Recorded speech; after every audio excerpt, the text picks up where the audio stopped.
Hello, everyone.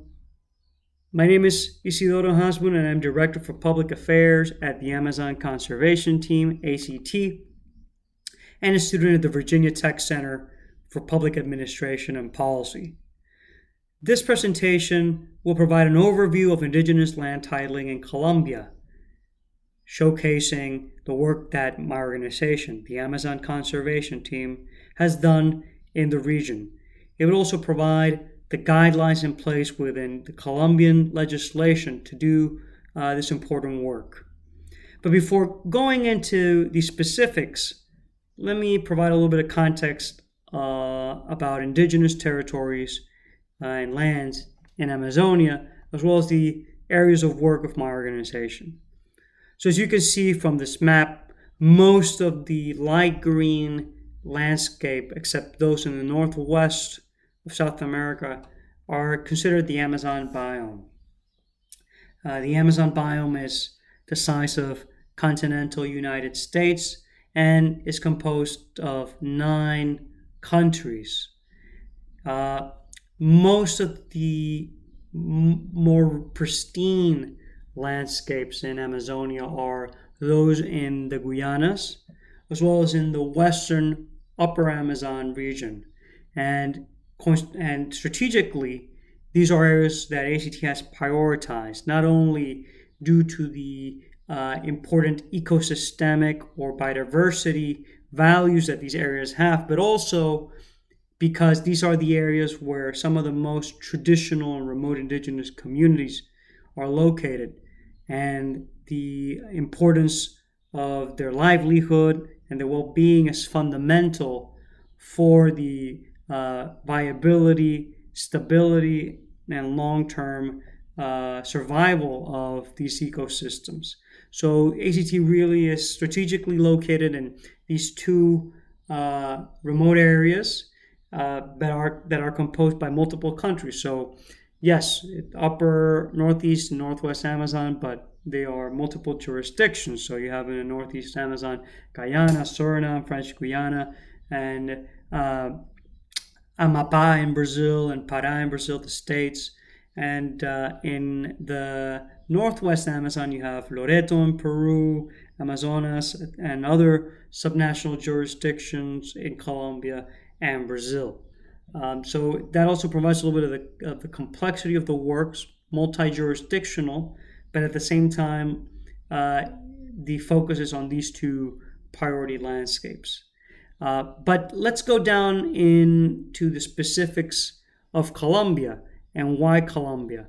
In 2016, the Colombian peace agreement was signed between the largest guerrilla group and the Colombian government. This provided an important context for international climate finance. Now that a lot of these forested areas could be effectively monitored and protected, ACT has developed an important partnership with the Colombian government in the last 20 years of work in the region, and it has a proven methodology of work with indigenous communities, organizations, as well as governments. And there's also, because of this peace process, an important and increased demand for indigenous land titling, but also Afro-descendant communities collective land titling. These communities, these ethnic minorities, have been facing the brunt of the conflict and are composed a large component of the internally displaced population in Colombia. So out of all the Amazonian countries, Colombia is poised to be able to formalize a large amount of indigenous and Afro-descendant lands because of this post-conflict scenario. So it's a strategic geography, and that's why ACT began really focusing on this effort, even though we've been working on land titling before the peace agreements took place. This political context, supercharged our effort and has led us to title about 2.7 million acres of indigenous lands in Colombia in the last 7 years, 8 years, about the size of Connecticut, maybe a bit more. But it's an incredible accomplishment, and ACT has become a leader in this issue in the country and regionally because of this important success. Uh, a little bit of context about indigenous lands. So, in Colombia, since the Constitution of 1991, indigenous reserves were ratified and assigned a status as inalienable, unseizable, and imprescriptible.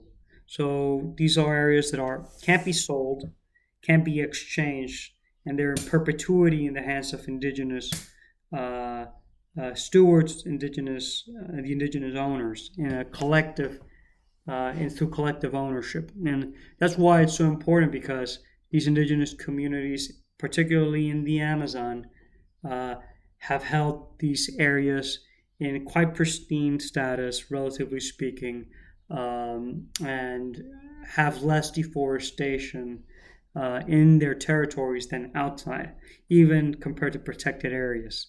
So it's a fundamental element of biocultural conservation. A forest cannot survive without its traditional inhabitants, and the indigenous peoples and their cultures cannot survive without uh, protected ecosystems that provide livelihood and well-being.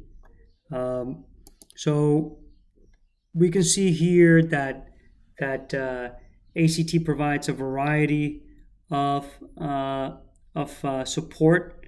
We provide a lot of documentation, socioeconomic studies, land tenure analysis. We provide capacity building, finance, and administrative capacity to a lot of these indigenous organizations that are now taking hold of these indigenous territories formally. Because one thing is having a land signed in a paper, same as a protected area, but then what happens after signing that agreement that gives the community or the park system the area? There's a lot of illegal armed actors, a lot of pressure in this region now that the peace agreement was signed. So we have to build the capacity of community leaders, of strategic actors such as ministries, municipalities, health offices, etc. And through that work, like I mentioned previously, we've been able to achieve really important successes. We've titled about 40 to 50 indigenous lands, 12 ethnic groups, and the most important one was in a particular strategic area in the Colombian Amazon. So you can see from the map that created a 25 million acre conservation corridor composed of indigenous reserves, protected areas, and previously constituted indigenous reserves. So ACT was able to expand about 1.2 million acres in these two reserves that connected the largest indigenous reserve in the country with the largest national park in the Amazon, which is Chiribiquete National Park, a World Heritage Site, creating this incredible amount of land that is a mosaic of different protected categories, protected areas, regional protected areas, and indigenous reserves. One of the things we try to show a lot of our supporters is that titling indigenous territories is not charity, is not just giving something. There's a lot of there's an important return on investment. There's not only important financial considerations, state investments that take place once this land is formalized. There's also savings by by the municipalities in terms of what they had to spend previously.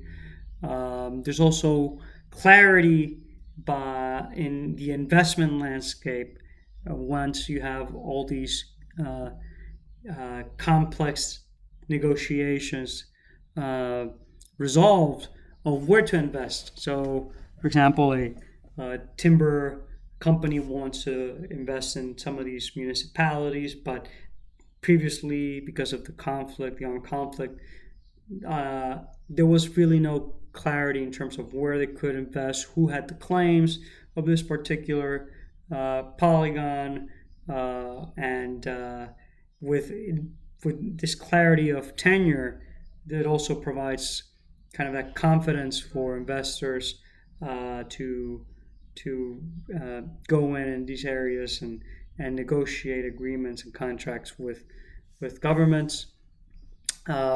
So that's something we try to highlight to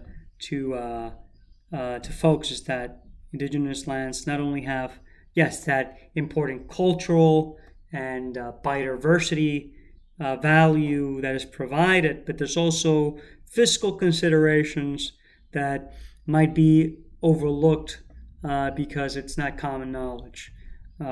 So it's important to highlight these. So one thing. So here we have kind of the process of establishing an indigenous reserve. You have the request by the communities who identify the type of titling, the number of families. They prepare the formal application. They submit, then the process is initiated, and they submit the formal application to the government. Is the as most of these things are, they're very political. So if they're not prioritized by the current government, they have to lobby to the respective agencies that are responsible for the land titling to be prioritized. So yes, okay, let's say they are prioritized. There's a site visit by the government, by the Ministry of the Environment, by the Ministry of the Interior. These census are carried out. There's a certification of the ecological function of the land, meaning that this area is ecologically viable, it's ecologically sustainable, and the indigenous communities have a responsibility to maintain that ecological function of the landscape. So that basically enables them to become environmental authorities in their land. And then, once these different titling steps are in place, the Ministry of the Interior considers the creation, is assessed positively, and then goes into the National Land Agency, which is a unit of the government that was composed from this peace accord, that is the one responsible for formalizing land, whether private to collective. The council approves the title is issued, but there's this period of time where there can be, as in the United States, where once an agency provides a rule or whatnot, there's a comment period that can maybe potentially deny the advancement of this land titling. So there's a publication in the official diary, and if there's no comments or objections, the interested parties are notified, and then it is registered in the government registry.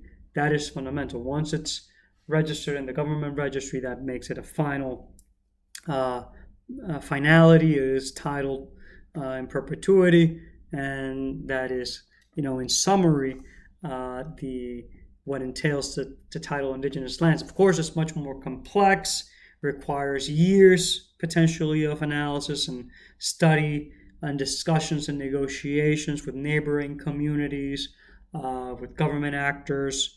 It also is potentially dangerous work just because of the issues in terms of the Colombian armed conflict.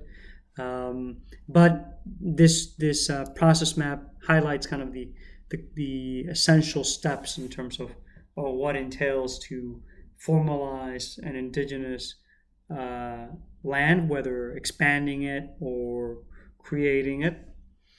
And as we can see from this work, the land titling really is contextual and can vary